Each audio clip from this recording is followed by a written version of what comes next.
Ešte zostaneme. Vdova Rozina po smrti manžela Jána Karola Esterházyho na mestečko nezanevrela. Jej deťom však nevyhovovala miestna pikantná kuchyňa a tak v roku 1842 pozvala do svojho letného sídla svetoznámeho kuchára a cukrára. A Želiezovce sa stali domovom pre jeho rodinu na 3 roky. Keď Franz Zacher vďaka pozvaniu grófky Esterházyovej vymenil Viedeň za Želiezovce, mal iba 26 rokov.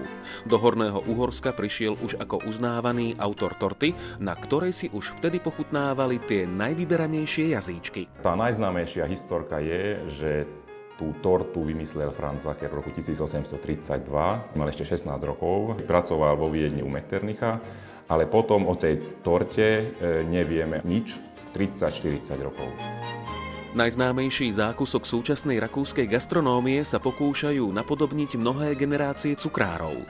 V kuchárskych knihách nájdeme množstvo variácií, no originál je len jeden. Legendy tvrdia, že pôvodný recept je uložený v trezore známeho viedenského hotela. Je to veľmi jednoduchá torta. Podľa mňa každý ľúbi čokoládu, každý ľúbi piškotu, každý ľúbi nejaký džem. V tomto prípade je to marhulový džem, takže je to kombinácia čokoládovej piškoty, marhulového džemu a čokoládovej polevy.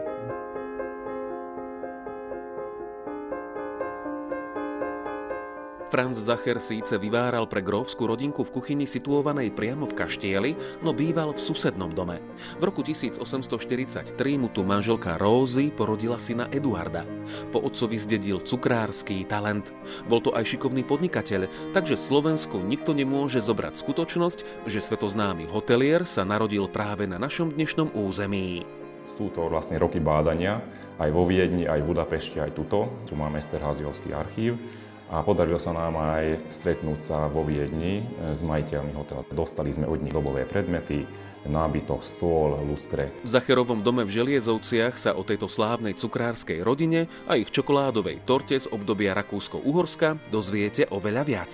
Jeden náš host z Budapešti, keď sem prišiel, tak sa ma opýtal jednu mimoriadnu zvláštnu otázku, že ako je to možné, že sme na Slovensku, rozprávame po maďarsky o rakúskom cukrárovi.